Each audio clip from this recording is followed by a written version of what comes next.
നമ്മൾ ജീവിതത്തിൽ ഇങ്ങനെ മുന്നോട്ട് പോകുന്ന സമയത്ത് പല കാര്യങ്ങൾക്ക് നമ്മൾ പല തീരുമാനങ്ങൾ എടുക്കാറുണ്ട്. ഈ തീരുമാനം എടുക്കാൻ പറ്റുന്ന ഏറ്റവും നല്ല ടൈം ഏതാണ്? ഇതിനെ കുറിച്ചിട്ട് കുറച്ച് കാര്യങ്ങൾ പറഞ്ഞുതരാം. ആദ്യം തന്നെ ഒരു കഥ പറയാം. നമ്മൾ കേട്ട് പരിചയമുള്ള ഒരു കഥയാണ്. അതായത് ഒരു കുട്ടിയെ കൊണ്ട് ഒരു അച്ഛൻ എന്ത് ചെയ്യാണ്, ബീച്ചിൽ പോവാണ്, കടൽ തീരത്ത് പോവാണ്. അപ്പം എന്തുകൊണ്ട് ബീച്ചിൽ പോയി എന്ന് ചോദിച്ചാൽ, ആ കുടുംബത്തിലേക്ക് ഒരു പുതിയ കാർ എടുത്തിട്ടുണ്ടായിരുന്നു. അപ്പോൾ ഈ പുതിയ കാറും കൊണ്ട് അച്ഛനും മോനും എന്ത് ചെയ്താണ്, ബീച്ചിൽ പോയത്. അങ്ങനെ ബീച്ചിൽ ഇങ്ങനെ അച്ഛനിങ്ങനെ സൂര്യനൊക്കെ കണ്ടിങ്ങനെ നിൽക്കുകയാണ്. ആ സമയത്ത് കുട്ടി എന്ത് ചെയ്യാണ്, ബീച്ചിൽ നിന്ന് ചെറിയൊരു ഇരുമ്പിൻ്റെ കഷ്ണം എടുത്തിട്ട് ആ കാറിൽ ഇങ്ങനെ കുത്തി വരയ്ക്കുന്നുണ്ട്.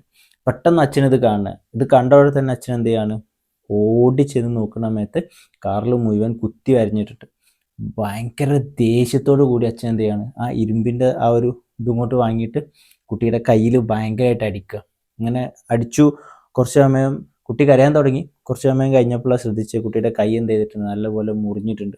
അങ്ങനെ അച്ഛൻ പെട്ടെന്ന് ഹോസ്പിറ്റലിൽ കൊണ്ടുപോയി. കുറേ സമയത്തെ ട്രീറ്റ്മെൻറ്റ്സും കാര്യങ്ങളൊക്കെ കഴിഞ്ഞിട്ട് ഡോക്ടർ വന്ന് അച്ഛനോട് പറയുന്നുണ്ട്, സോറി, കുട്ടിയുടെ വിരലിൻ്റെ ചലനശേഷി പാടെ നഷ്ടപ്പെട്ടിട്ടുണ്ട്. ഇനി കുട്ടിക്ക് എന്ത് ചെയ്യാൻ കഴിയില്ല, ഈ ജീവിതകാലം മുഴുവനായിട്ട് കൈ ഉപയോഗിക്കാൻ വേണ്ടിയിട്ട് സാധിക്കില്ല എന്ന് പറയാം.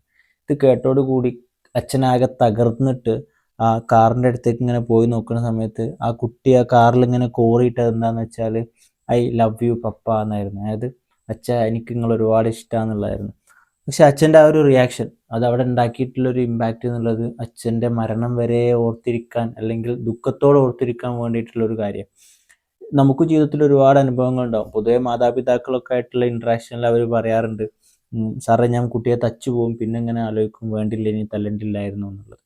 റിലേഷൻഷിപ്പിലും ഞാൻ അങ്ങനെ പറഞ്ഞു പോയതാണ് ഹസ്ബൻഡിനോട്, അല്ലെങ്കിൽ ഭാര്യനോട് അങ്ങനെ പറഞ്ഞു പോയതാണ്, അല്ലെങ്കിൽ എൻ്റെ സ്റ്റാഫിനോട് ഇങ്ങനെ പറഞ്ഞു പോയതാണെന്നൊക്കെ പറഞ്ഞ് ബിസിനസ് എല്ലാ ഏരിയാസിലും ഇത് കാണാറുണ്ട്. അപ്പം നമ്മളൊരു തീരുമാനം എടുക്കുന്ന സമയത്ത് നമ്മൾ ശ്രദ്ധിക്കേണ്ട ഒരു കാര്യം എന്താണെന്ന് വെച്ചാൽ, നമ്മളെ മനസ്സ് കാമായിട്ടിരിക്കണം. ഓക്കെ, നമ്മളെ മനസ്സ് ക്ലാരിറ്റിയിലായിരിക്കണം. അതുപോലെ തന്നെ നമ്മൾ ഒരു ന്യൂട്രൽ ആൻഡ് നാച്ചുറൽ സ്റ്റേറ്റിലായിരിക്കണം. നമ്മൾ ഇമോഷണലി ഓക്കെ ആയിരിക്കണം. അതായത് നമ്മൾ ഭയങ്കര ദേഷ്യത്തിൽ, ഭയങ്കര സങ്കടപ്പെട്ടിരിക്കുന്ന സമയത്ത്, ഭയങ്കര ഹാപ്പി ആയിട്ടിരിക്കുന്ന സമയത്ത്, ഈ സമയത്തൊന്നും നമ്മൾ എന്ത് ചെയ്യരുത്, തീരുമാനങ്ങൾ എടുക്കരുത്. കാരണം ആ സമയത്തൊന്നും നമ്മൾ എടുക്കുന്ന ഡെസിഷൻസ് മേ ബി കറക്റ്റ് ആയിരിക്കണമെന്നില്ല. അതുകൊണ്ട് തന്നെ ആ സമയങ്ങളിൽ എടുക്കുന്ന തീരുമാനങ്ങൾക്ക് പിന്നിൽ മേ ബി നമ്മളൊന്ന് റിഗ്രറ്റ് ചെയ്യേണ്ടി വരും. അങ്ങനെ ചെയ്തല്ലോ എന്നുള്ളൊരു റിഗ്രഷൻ വരാൻ ചാൻസ് ഉണ്ട്. അപ്പോൾ അതുകൊണ്ട് തന്നെ ജീവിതത്തിൽ നിങ്ങൾ എപ്പോഴെങ്കിലുമൊക്കെ തീരുമാനം എടുക്കുന്നുണ്ട് എന്നുണ്ടെങ്കിൽ തീർച്ചയായിട്ടും ഇത് നിങ്ങളെ മനസ്സിൽ എന്ത് ചെയ്യുക, നിങ്ങൾ കീപ്പ് ചെയ്യുക. ഓൾവേസ് നിങ്ങൾ ഒരു ന്യൂട്രൽ ആൻഡ് നാച്ചുറൽ സ്റ്റേറ്റിൽ നിങ്ങളെ മൈൻഡിനെ വെച്ചുകൊണ്ട് മാത്രം എന്ത് ചെയ്യുക, നിങ്ങളെ ലൈഫിലെ ഓരോ തീരുമാനങ്ങളും എടുക്കുക എന്നുള്ളതാണ്.